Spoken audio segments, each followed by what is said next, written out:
નમસ્કાર વિદ્યાર્થી મિત્રો, all in one study digital YouTube ચેનલમાં દરેક વિદ્યાર્થી મિત્રોનું હાર્દિક સ્વાગત છે. વિદ્યાર્થી મિત્રો, આપણે આગળના વિડીયોની અંદર EVS જે આપણે 2026-27ની પરીક્ષામાં નવો વિષય આવ્યો છે એના કેટલાક વિડીયો અને કેટલાક પ્રશ્નો વિડીયોની અંદર આપણે આપ્યા હતા. હવે આગળ સજીવોની જ્ઞાનેન્દ્રિય એટલે કે સજીવોની જે ઇન્દ્રિયો છે એના માટેના કેટલાક પ્રશ્નો આપણે આ વિડીયોની અંદર જોવા છે.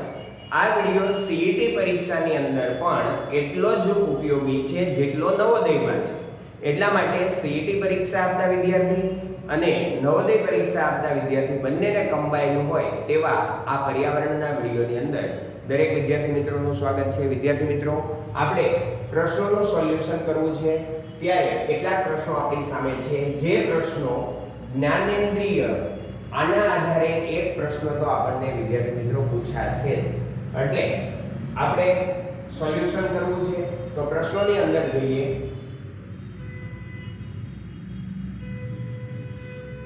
માનવ શરીરમાં મુખ્ય કેટલી જ્ઞાનેન્દ્રિય આવેલી છે, એટલે કે ઇન્દ્રિયો કેટલી આવેલી છે? માનવ શરીરમાં કેટલી ઇન્દ્રિયો આવેલી છે? તો માનવ શરીરની અંદર 5 ઇન્દ્રિયો આવેલી છે. વિદ્યાર્થી મિત્રો, જવાબ અહીંયા હું ટીક કરાવતો જાઉં છું. તમારી પાસે માત્ર સવાલ જોઈ અને સોલ્યુશન કરતા જજો એટલે તમને જવાબ ફટાફટ આવડતા રહે. કયું પ્રાણી તેની જીભ દ્વારા ગંધ પારખે છે? તો કૂતરો, બિલાડી. આ જીભ નહીં, એને તો નાક છે, ગાયને પણ નાક છે, પણ સાપ છે તે ગંધ પારખવા માટે પોતાની જીભનો ઉપયોગ કરે છે. નવો પ્રશ્ન છે કે કયા પક્ષીની આંખો માનવની જેમ આગળની તરફ હોય છે? હવે કાગડાને બંને બાજુ સાઈડ પર હોય, ચકલીને સાઈડ પર હોય, પોપટને સાઈડ પર હોય, પણ ઘુવડ છે આઉલ, એની આંખો માણસની જેમ એકદમ સામે છે.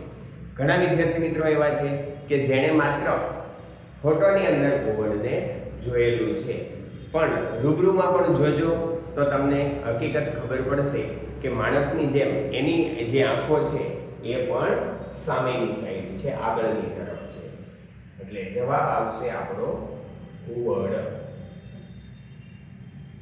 નવા પ્રશ્નમાં જઈએ કે કીડીઓ એકબીજાની પાછળ સીધી હરોળમાં શાના લીધે ચાલે છે? અગાઉ પણ આવો એક પ્રશ્ન આવ્યો હતો કે કીડીઓ છે એ કેવું એક સમાજમાં રહેતું જે પ્રાણી છે એના જેવું સમૂહમાં રહેતું પ્રાણી છે, એટલે કે હંમેશા એનું જૂથ હોય અને બને ત્યાં સુધી એક જ લાઈનમાં ચાલતી હોય. તો એ ચાલવા માટેનું કારણ હતું કે આગળની જે કીડીઓ છે એના દ્વારા ઉત્પન્ન થતી સુગંધ અથવા ગંધ, જેને કારણે આ કીડીઓ છે એ એક ગઈ તો બીજી કીડી કઈ બાજુ ગઈ? એની પાછળ પાછળ. આવી રીતે એ સુગંધ અથવા ગંધના આધારે એકબીજી એની પાછળ પાછળ ચાલે છે.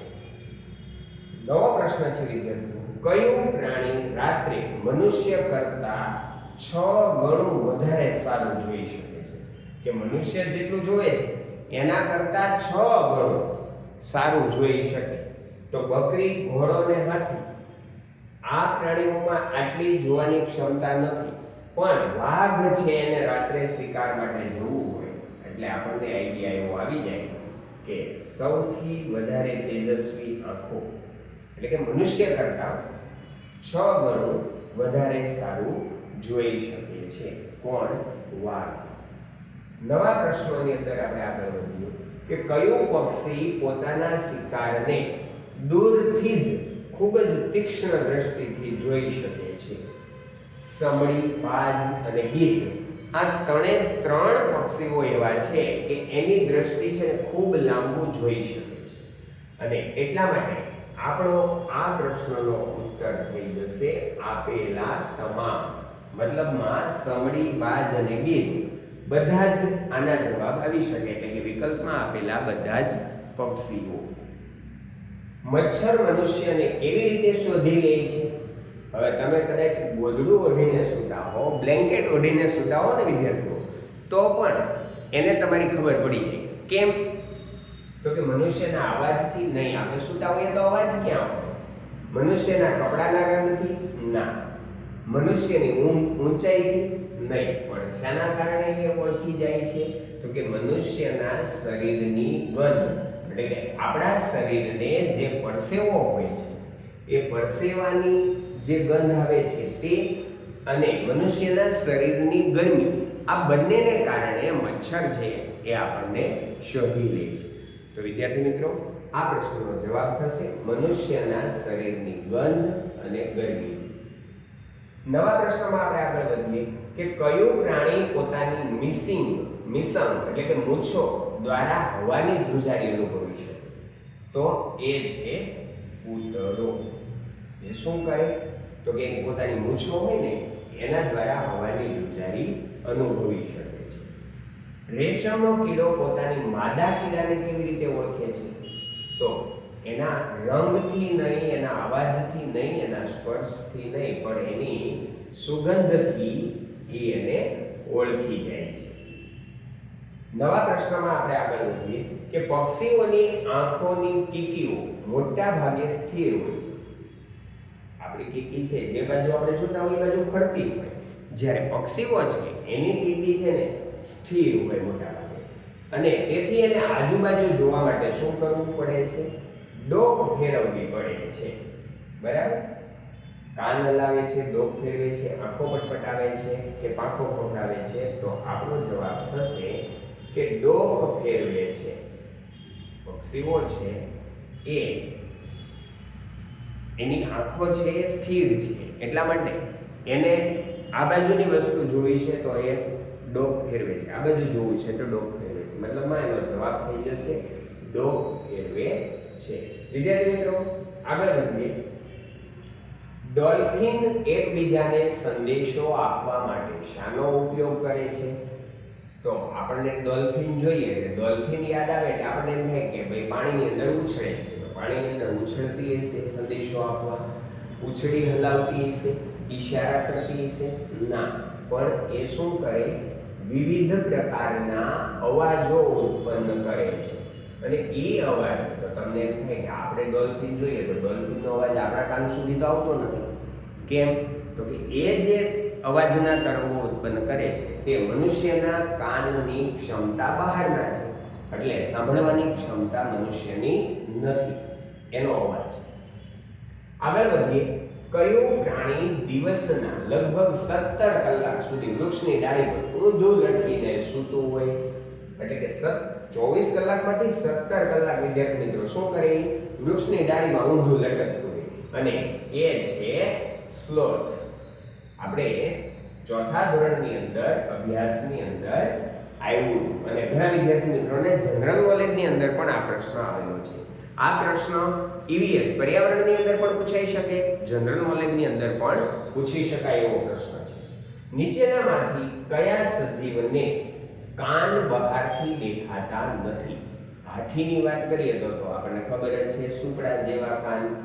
કૂતરો છે એને પણ કાન બહાર જોઈ શકાય, સસલાના કાન પણ આપણે જોઈ શકીએ, પણ સાપ છે એને માત્ર મીંડા હોય કાન, પણ એને બહારની સાઈડ કાન દેખાતા નથી, એટલે આનો જવાબ આવશે સાપ. સાપ જમીન પર થતી શું અનુભવીને સાંભળે છે અથવા પ્રતિક્રિયા આપે છે? તો જમીન ઉપર જે ધ્રુજારી થાય, કંપનો થાય, એને આધારે આ સાપ છે એ પોતાનું પ્રતિક્રિયા આપે છે, એટલે કે કંઈ ને કંઈ સાંભળે છે. સ્વાદ પારખવા માટે મનુષ્યમાં કયો અંગ ઉપયોગી છે?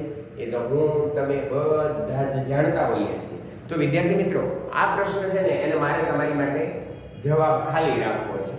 જે વિદ્યાર્થી મિત્રો આમાંથી જવાબ આપે છે એને મને ખાલી કોમેન્ટ કરવાની છે. નાક, કાન, જીભ અને ત્વચા, એટલે કે A, B, C અને D આપણે વિકલ્પ લખવાનો છે. માત્ર કોમેન્ટની અંદર મને વિકલ્પ કહી દેવાનો કે ભાઈ A, B, C, D ચારમાંથી કયો જવાબ, એટલે મને ખબર પડે કે આ છેલ્લો પ્રશ્ન છે આ વિડીયોનો, તો આખો વિડીયો કેટલા વિદ્યાર્થીઓ જોવે છે એની મને સમજ પડે. એટલે વિદ્યાર્થી મિત્રો, આ એક પ્રશ્ન તમારા માટે અને એકદમ સરળ છે. આપણે નાક, કાન, જીભ અને ત્વચા આનો બધો જ ઉપયોગ જાણીએ છીએ, એટલે આનો જવાબ તો તમને આસાનીથી મળી જ જવાનો છે. તો વિદ્યાર્થી મિત્રો, આ વિડીયોની અંદર આટલા પ્રશ્નોનું સોલ્યુશન આપણે રાખીએ છીએ. ફરી મળીએ નવા વિડીયોની અંદર નવા પ્રશ્નો સાથે. તો દરેક વિદ્યાર્થી મિત્રો કોમેન્ટ કરવાનું ભૂલશો નહીં, અને આપણી ચેનલને સબસ્ક્રાઇબ હજી સુધી ન કરી હોય તો સબસ્ક્રાઇબ કરી દેજો. તમારા મિત્રોને પણ કહી દેજો આપણી ચેનલનું નામ કે ઓલ ઇન વન સ્ટડી ડિજિટલમાં પર્યાવરણના, ગણિતના અને આકૃતિના બધા જ પ્રશ્નો, આ ઉપરાંત ગુજરાતીના ફકરા પણ, વ્યાકરણના ભાગ પણ આપણે વિડીયો સ્વરૂપે અપલોડ કરીએ છીએ. તો જેવા આપણે વિડીયો અપલોડ કરીએ એટલે તમારામાં નોટિફિકેશન આવી જાય અને તમને ખબર પડી જાય કે આપણી ચેનલમાં વિડીયો મુકાઈ ગયો છે. તો ત્યાં સુધી દરેક વિદ્યાર્થી મિત્રોને જય શ્રી કૃષ્ણ.